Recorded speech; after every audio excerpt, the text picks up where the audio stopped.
देश में जिस थर्ड वेव की बात की जा रही है उसे लेकर पहली बार 3 प्रामाणिक संकेत सामने आए हैं। यही नहीं, राज्यों के डेटा एनालिसिस के जरिए यह भी नतीजा निकला है कि जल्द ही देश में 12 लाख से ज्यादा कोरोना के नए केस सामने आ सकते हैं। और इन सब के बीच कोरोना की दूसरी लहर के बाद यह पहली बार है जब देश में वायरस का आर फैक्टर हाई है। आर फैक्टर मतलब यह कि कोरोना की रफ्तार फिर से बढ़नी शुरू हो गई है।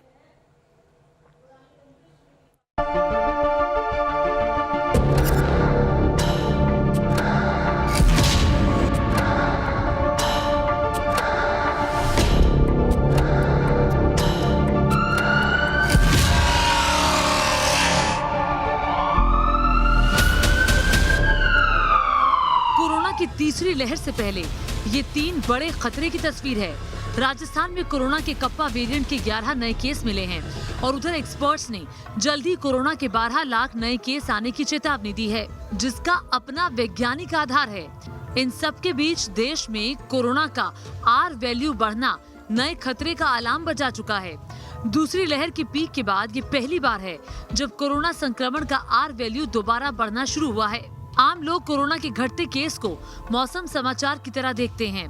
कोरोना के कम होते आंकड़े देखकर लंबी सांसें खींचते हैं और फिर इत्मीनान में उनका मास्क चेहरे से डाउन हो जाता है, ये सोचकर कि कोरोना का खतरा खत्म हो गया। लेकिन क्या वाकई में ऐसा है? वायरस का संक्रमण कैसे फैल रहा है, कितना फैल रहा है और इसका दायरा आने वाले दिनों में कितना बढ़ेगा, इसको एनालाइज करने के लिए कई एनालिस्ट अलग अलग डेटा के साथ एनालिसिस करते हैं और एक नतीजे पर पहुंचते हैं। ऐसे ही एक एनालिस्ट हैं चेन्नई से मैसूर संजीव। मैसूर संजीव राज्यों के कोविड आंकड़ों की स्टडी करने के बाद इस नतीजे पर पहुंचे हैं कि जल्द ही देश में कोरोना के 12 लाख नए केस सामने आएंगे। ये 12 लाख नए केस कुछ खास राज्यों से ही सामने आएंगे। इनमें से 70% केस तो सिर्फ 2 ही राज्यों से आएंगे। Yeah, we looked into the data of each state and around 500 all the district data from last 6 to 7 weeks. Okay, we are of the strong opinion that India would add around 1.2 to 1.25 million cases, and then unfortunately the death would happen around 30 to 35 death could happen in India. Okay, but this is restricted to only with a few states. Okay, out of this almost 35 to 70% of the cases would come from 2 states, Kerala and Maharashtra. Kerala is going to add significantly, or more than 4 lakh cases is likely to occur. Okay. मतलब ये है कि अब तक जिस तीसरी लहर की बात की जा रही थी उसके प्रामाणिक संकेत मिलने शुरू हो गए हैं। नतीजे चिंता बढ़ाने वाले हैं, लेकिन ये चिंता आम पब्लिक को कितनी सता रही है, अब वो देखिए। कोरोना की फिक्र को बेफिक्री में उड़ाती ये पहली तस्वीर एमपी के जबलपुर से आई है। विश्व पर्यटन वाले भेड़ाघाट पर लोगों की ये मस्ती ऐसी जिसमें ना तो कोरोना के नियमों के लिए जगह बची है और ना जानलेवा डर के लिए। पिकनिक के मूड में आए इन लोगों में बामुश्किल ही किसी के चेहरे पर मास्क आपको नजर आ जाए। दूसरी तस्वीर मसूरी की है। पहाड़ों की रानी मसूरी में लोगों की भीड़ बढ़ी और नतीजा ये हुआ कि करीब 1 महीने बाद यहाँ कोरोना के एक साथ 3 नए केस सामने आ गए। हिल स्टेशनों से इस तरह की तस्वीरें ऐसे वक्त में आ रही हैं जब कोरोना की दूसरी सुनामी के बाद पहली बार संक्रमण का आर वैल्यू बढ़ गया है। आर वैल्यू यानी रिप्रोडक्टिव नंबर, यानी वायरस का ट्रांसमिशन रेट। आर वैल्यू ये बताता है कि कोरोना वायरस एक से दूसरे व्यक्ति में कितनी तेजी से फैलता है। आर वैल्यू का 1 या उससे ऊपर होना कोरोना की महामारी का बड़ा खतरा बढ़ा सकता है। इस साल 9 मार्च से 11 अप्रैल के बीच भारत का आर वैल्यू 1.37 के शिखर पर था। तब ये कोरोना की दूसरी लहर का पीक था। 11 मई के आसपास भारत का आर वैल्यू 0.98 पर आ गया। यहीं से भारत में केस घटने शुरू हो गए थे। 16 जून के आसपास आर वैल्यू सबसे निचले बिंदु 0.78 पर पहुंचा था, लेकिन 20 जून से 7 जुलाई के बीच देश का आर वैल्यू 0.78 से बढ़कर 0.88 हो गया, जो चिंता बढ़ा रहा है। Just to give an example, if the current rate of decline continues and it doesn't increase or decrease, we will have slightly upwards of 3 lakh active cases all over India by 27th of this month. By contrast, if it had decreased at the rate of 0.78, which was the previous rate, then around the same date we would have less than 1.5 lakh active cases all over the country. So it's like the number of active cases is kind of double what it should have been had the previous rate of decline continued. देश का are value बढ़ना चिंता की बात है। हालांकि experts कहते हैं कि अगर भारत की 80% आबादी पूरी तरह से वैक्सीनेट हो जाए तो हम तीसरी लहर के खतरे को रोक सकते हैं। If they achieve until 80% of the population of the state or 80% population is vaccinated, we strongly believe a third wave is unlikely to happen in India. But it is very important, we need to maintain this level of containment. लेकिन सवाल तो ये है कि 80% आबादी vaccinate कब तक होगी, क्योंकि देश में वैक्सीनेशन की रफ्तार हर दिन के साथ धीमी पड़ रही है। देश में अब तक कुल 38 करोड़ 76 लाख से ज्यादा वैक्सीन की डोज लोगों को लगी है। इनमें 31 करोड़ 13 लाख से ज्यादा लोगों को वैक्सीन की पहली डोज लगी है और दोनों डोज लगवाने वालों की संख्या 7 करोड़ 63 लाख से ज्यादा है। यानी 80% तो दूर की बात है, अब तक देश में 25% वैक्सीन की डोज भी नहीं लगी है। ऊपर से वैक्सीनेशन की रफ्तार कैसे घट रही है, उसकी भोपाल से ग्राउंड रिपोर्ट देखिए। मध्य प्रदेश में वैक्सीनेशन को लेकर काफ़ी किल्लत हो रही है, परेशानी सामने आ रही है और ये वैक्सीनेशन सेंटर आप राजधानी भोपाल का सरस्वती शिशु मंदिर देख रहे हैं। यहाँ पर ये नोट लिखा हुआ है कि मध्य प्रदेश में मंगलवार, शुक्रवार और रविवार को अवकाश रहेगा, यानी इन 3 दिनों में तो वैक्सीन लगती नहीं है। सीमा जी, बताइए कि कितने दिन से आप वैक्सीन लगा? 15 दिन हो गए करीब, सिम्टम आती वैक्सीन ही नहीं है तो क्या करें, फिर रहे भटक रहे। आपको भी वैक्सीन लगवाना? 0 स्लॉट बता रहा है, वही हो रहा है। कितने दिन से प्रयास कर रहे हैं? वही 15 दिन, हम दोनों ही परेशान हो रहे हैं। आप कितने दिन से प्रयास कर रहे हैं वैक्सीन लगवाने? मैं तो 3-4 दिन से आ रहा हूँ, मगर नहीं लग पा रहा है।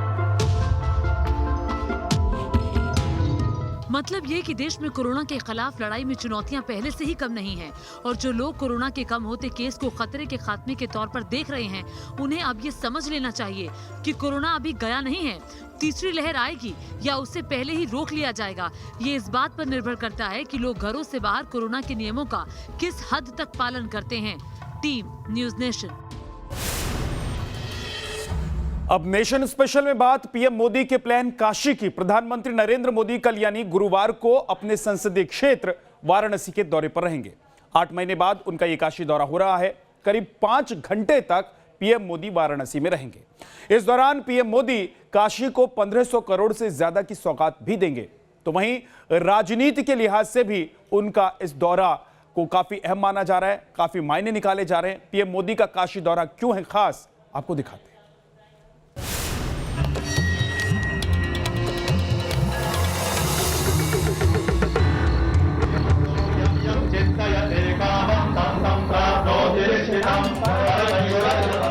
भगवान भोलेनाथ की इस नगरी से 2022 के महादंगल का शुभारंभ होने वाला है। प्रधानमंत्री नरेंद्र मोदी गुरुवार को अपनी कर्म भूमि काशी में होंगे। 8 महीने के बाद पीएम मोदी अपने संसदीय क्षेत्र आ रहे हैं। प्रधानमंत्री यहां 1550 करोड़ रुपए की परियोजनाओं का लोकार्पण करेंगे। इनमें 186 करोड़ रुपए का अंतर्राष्ट्रीय सुविधा और सहयोग केंद्र रुद्राक्ष, 62 करोड़ 89 लाख का महिला अस्पताल, 29 करोड़ 63 लाख के BHU में रीजनल इंस्टीट्यूट ऑफ ऑफ्थेमोलॉजी, 62 करोड़ 4 लाख रुपए के पंचकोशी परिक्रमा मार्ग का चौड़ीकरण का उद्घाटन। इसके साथ ही 50 करोड़ 17 लाख रुपए के वाराणसी गाजीपुर मार्ग पर आरओबी, 20 करोड़ 25 लाख रुपए के राजघाट से 80 तक क्रूज बोट चलाने, सौंदर्यीकरण समेत कई प्रोजेक्ट्स शामिल हैं। पूर्वांचल के दृष्टिकोण से प्रधानमंत्री नरेंद्र मोदी का वाराणसी का दौरा बेहद अहम माना जा रहा है, क्योंकि उत्तर प्रदेश चुनावी साल में कदम रख चुका है और पूर्वांचल में 117 विधानसभा सीट है और माना जाता है कि जिस भी पार्टी ने पूर्वांचल को साथ लिया वही लखनऊ तक पहुंचता है। ऐसे में वाराणसी में आकर प्रधानमंत्री जहां 1500 करोड़ की सौगात दे रहे हैं शिलान्यास और लोकार्पण के जरिए, तो वहीं उत्तर प्रदेश में चुनावी तैयारियों का शंखनाद वाराणसी से ही हो रहा है। मिशन 2022 सामने है। अब ऐसे में पीएम मोदी के वाराणसी दौरे से चर्चा पूर्वांचल में सियासी नफा नुकसान को लेकर ज्यादा हो रही है। प्रधानमंत्री के इस दौरे में कोई कोर कसर नहीं रह जाए, इसे लेकर सीएम योगी आदित्यनाथ मंगलवार को वाराणसी पहुंचे। पीएम मोदी के एक कार्यक्रम स्थल पर जाकर खुद व्यवस्थाओं का जायजा लिया। कहते हैं पूर्वांचल से ही लखनऊ के पावर कॉरिडोर का रास्ता निकलता है। इसे समझने के लिए आपको पूर्वांचल के 147 सीटों पर 2017 के चुनावी नतीजों को समझना होगा। पहले आपको बता दें कि 2017 के विधानसभा चुनाव में पूर्वांचल ने किस तरह बीजेपी के लिए लखनऊ की राह आसान कर दी थी। एक ग्राफिक्स के जरिए आइए आपको समझाने की कोशिश करते हैं। देखिए पूर्वांचल कितना महत्वपूर्ण है ये आपको साफ पता चल जाएगा। 2017 के नतीजे आप देख लीजिए। कुल मिलाकर के पूर्वांचल में 147 सीटें हैं। बीजेपी के खाते में 102 गई थी, एसपी के खाते में 15 गई थी, 14 बीएसपी के खाते में गई थी। मुख्य बात क्या है, 102 सीटें जो आप देख रहे हैं बीजेपी के खाते में गई हैं। और गद्दी पर कौन बैठा 2017 में? योगी आदित्यनाथ। बीजेपी की सत्ता हुई, क्योंकि कहते हैं जो पूर्वांचल जीतता है उत्तर प्रदेश उसी का हो जाता है। ये 2017 के नतीजे साफ तौर पर बता रहे हैं। पूर्वांचल का नंबर गणे तो आपने समझ लिया, लेकिन यूपी की सियासत में पूर्वांचल की अहमियत क्या है ये आपको समझाते हैं। पीएम मोदी की संसदीय सीट वाराणसी भी पूर्वांचल का हिस्सा है। योगी आदित्यनाथ की कर्मभूमि गोरखपुर भी पूर्वांचल में है। पूर्वांचल के वोटर्स का मूड हर चुनाव में बदलता रहा है। 2017 में कमल खिला, योगी आदित्यनाथ सीएम बने। 2012 में पूर्वांचल में बड़ी जीत से अखिलेश यादव की ताजपोशी संभव हुई, जबकि 2007 में पूर्वांचल में बड़ी जीत से मायावती को सत्ता मिली। पूर्वांचल के वोटर्स के इसी मूड को देखते हुए एक और बीजेपी जहां कोई कोर कसर नहीं छोड़ रही, तो वहीं विपक्ष इस उम्मीद में है कि अब की बार पूर्वांचल में बीजेपी 2017 के चमत्कार को नहीं दोहरा पाएगी। यूपी में हर सियासी पार्टी की नजर पूर्वांचल पर है और यही वजह है कि पीएम मोदी मिशन 2022 का आगाज वाराणसी से ही करने जा रहे हैं। Team news nation. PM Modi कल काशी को जो सौगात देंगे उनमें से एक रुद्राक्ष कन्वेंशन सेंटर भी है। पूर्वांचल के संगीत और कला प्रेमियों के लिए यह बहुत बड़ी खुशखबरी है। तो वहीं यह centre intelligent building management system से भी लेस है। काशी को मिल रहा यह नायाब तोहफा कितना हाईटेक है, देखिए हमारी स्पेशल रिपोर्ट में।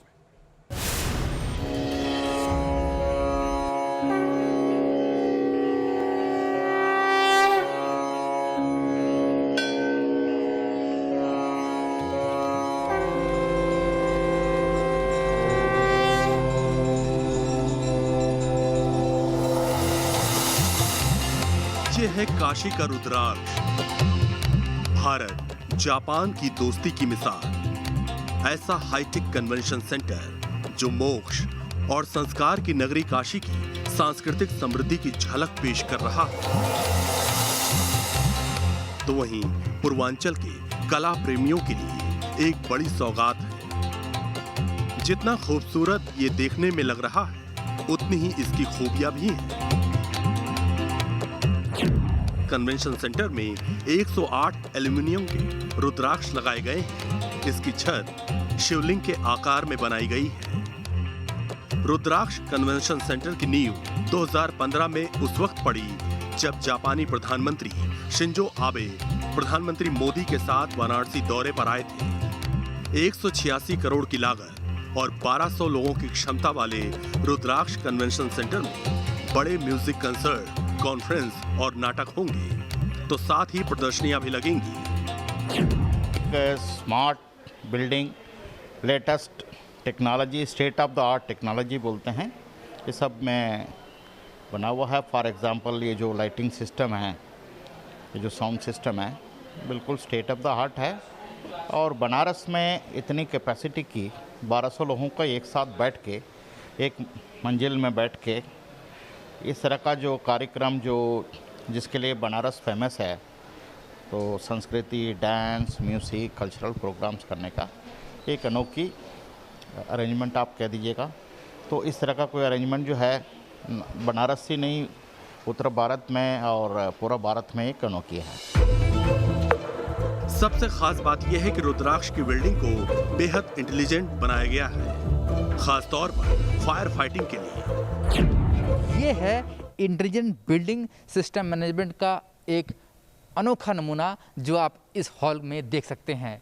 ये पूरी तरीके से जापानी तकनीक से बना हुआ है और 1250 लोग इस हॉल में बैठ सकते हैं। और सबसे बड़ी बात इस हॉल की कि इस पूरे बिल्डिंग में अगर कहीं भी आग लगती है तो फायर ब्रिगेड का इंतज़ार नहीं करना पड़ेगा, क्योंकि इसीलिए ये बिल्डिंग इंटेलिजेंट बिल्डिंग में शुमार है। खुद ब खुद ये बिल्डिंग आग बुझाने में सक्षम है। अब ये कैसे सक्षम है ये तस्वीरों के माध्यम से हम आपको दिखाते हैं।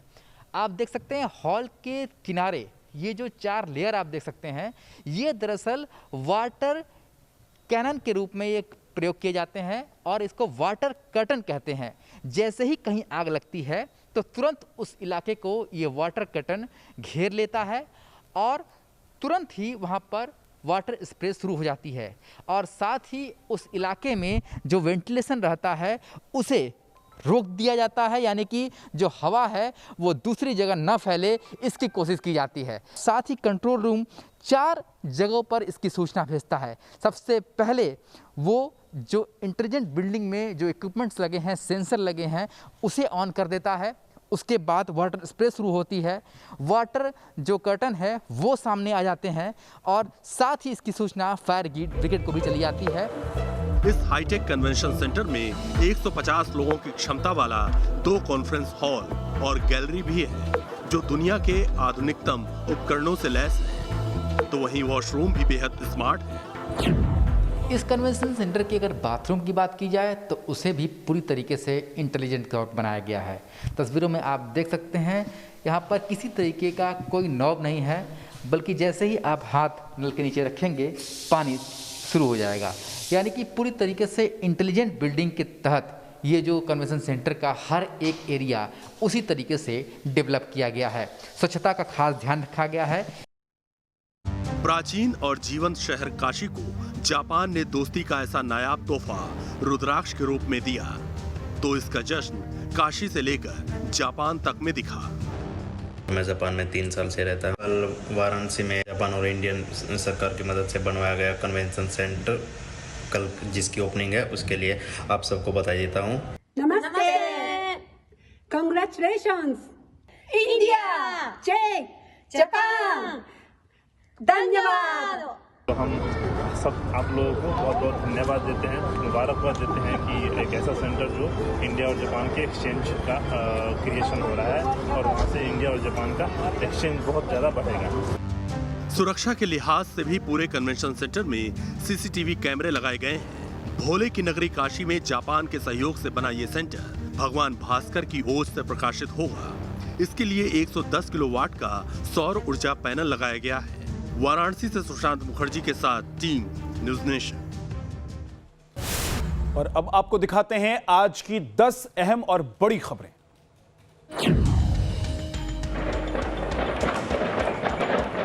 गोलियों की तड़तड़ाहट के बीच जिस मकान से आग की लपटें उठ रही हैं, उसी में छिपे हैं लश्कर के 3 आतंकी। पुलिस और आर्मी को रात में इसकी खुफिया सूचना मिली थी, जिसके बाद पुलिस, आर्मी और सीआरपीएफ ने रात करीब 1:20 पर इस मकान को घेर लिया।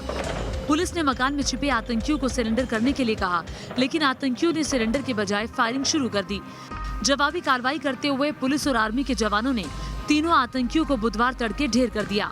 मारे गए 3 आतंकियों में से एक की पहचान एजाज उर्फ अबू हुरैरा के तौर पर हुई है। अबू हुरैरा लश्कर का कमांडर था। दिल दहला देने वाला यह हादसा राजस्थान के उदयपुर के धरियावत का है, जहां राह चलती महिला को एसयूवी ने टक्कर मार दी। हादसा इतना भीषण था कि महिला 15 फीट दूर जाकर गिरी, जिसकी वजह से उसकी एक टांग टूट गई। वहीं दूसरी टांग में गहरी चोट आई है। महिला की पीठ में भी चोट आई है। घायल महिला को प्राथमिक उपचार के बाद डॉक्टरों ने उदयपुर रेफर कर दिया, जहां उनका इलाज जारी है। घटना के बाद धरियावत पुलिस सीसीटीवी फुटेज के आधार पर आरोपी ड्राइवर की तलाश में जुटी है। 7 फेरों से पहले दुल्हन का ये स्टंट भारी पड़ गया और पुलिस ने दुल्हन समेत 4 लोगों के खिलाफ केस दर्ज कर लिया। तस्वीरें महाराष्ट्र के पिंपरी चिंचवाड़ स्थित भोसरी की हैं, जहां ये दुल्हन शादी के जोड़े में चलती एसयूवी के बोनट पर बैठकर अपना वेडिंग फोटो शूट करा रही हैं और वीडियोग्राफर बाइक पर चलते हुए इसे रिकॉर्ड कर रहा है।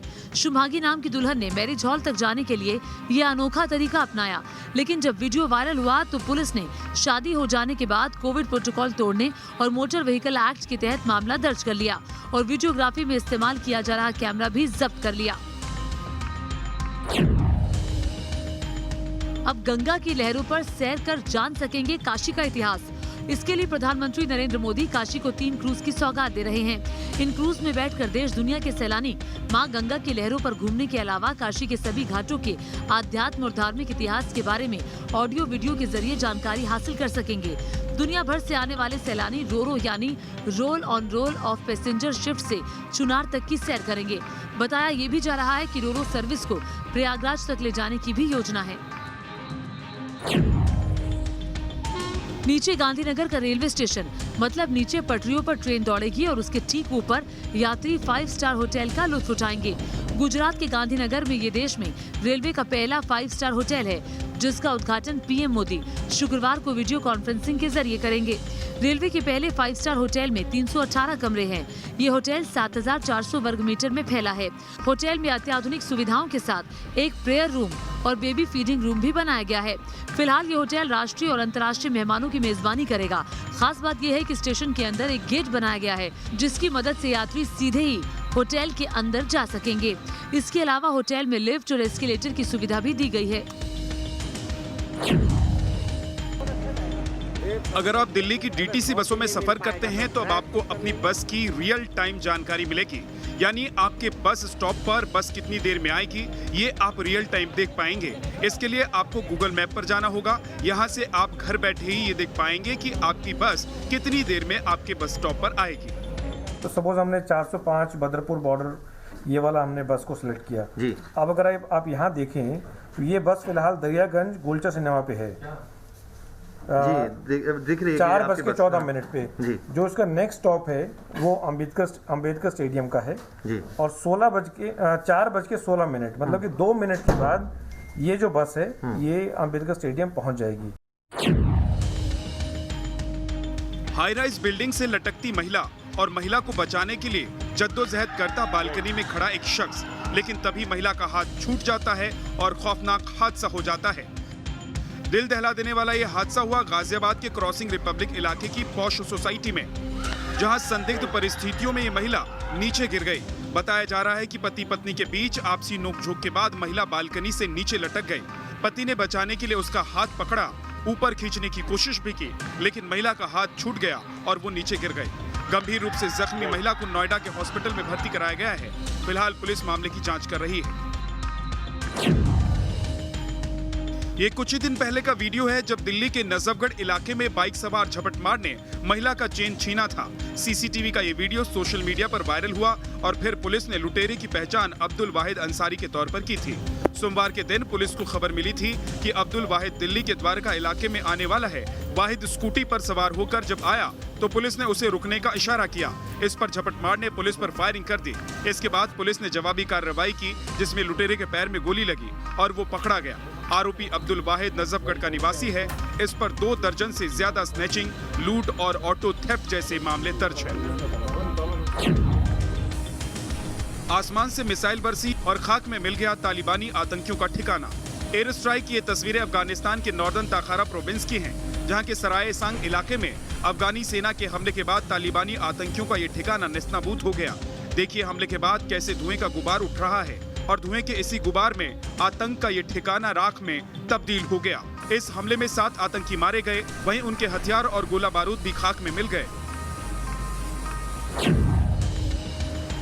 ये एक दिन की बारिश का असर है, जहां बारिश के बाद रिहायशी कॉलोनी में ऐसा सैलाब आया कि जगह जगह कारें फंस गई, मकानों का हिस्सा उखड़ गया और हालात इतने बिगड़ गए कि पानी घर में जाने से रोकने के लिए लोगों को रेत की बोरियों का सहारा लेना पड़ा। ये तस्वीरें जर्मनी के शहर हेगन और मेनहेम की हैं। बारिश के बाद राइन नदी का जलस्तर इतना बढ़ गया कि नदी का पानी शहर के इलाकों में घुस आया। हालात ऐसे हो गए कि रिहायशी इलाकों के पार्क झील में तब्दील हो गए। राहत बचाव के लिए हेगन और मैनहेम शहर में फायर ब्रिगेड को लगाया गया है। बारिश के बाद आए मलबों को हटाने के लिए हैवी मशीनों का सहारा लिया जा रहा है ताकि हालात जल्द से जल्द सामान्य हो। हालांकि इन सब के बीच मौसम विभाग ने गुरुवार को भी हेगन और मैनहेम शहर में भारी बारिश की चेतावनी जारी की है। अब आज की अच्छी खबर आपको दिखाते हैं। ये आम धारणा है कि सरकारी स्कूलों में बच्चों का भविष्य उज्जवल नहीं होता, लेकिन राजस्थान के जयपुर से इसके उलट एक तस्वीर सामने आई है। यहां सरकारी स्कूलों में एडमिशन के लिए मारामारी मची है, बड़ी बड़ी सिफारिशें लगाई जा रही हैं।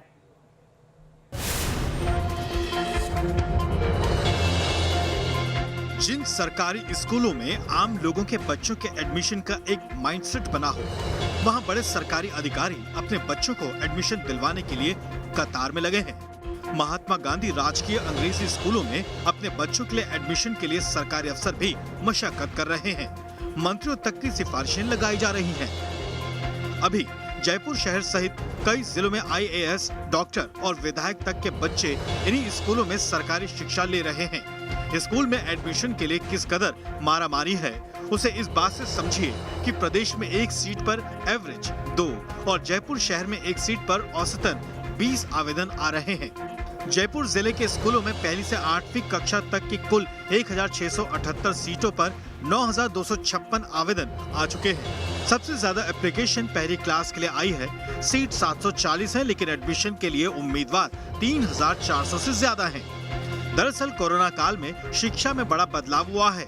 निजी स्कूलों की मनमानी भी बढ़ी है, इससे लोग अब सरकारी स्कूलों का रुख कर रहे हैं। शिक्षा विभाग की ओर से सरकारी स्कूलों में बेहतर ऑनलाइन पढ़ाई का कंटेंट दिया जा रहा है, जिसका असर नजर भी आ रहा है। जयपुर से लाल सिंह फौजदार के साथ टीम न्यूज़ नेशन।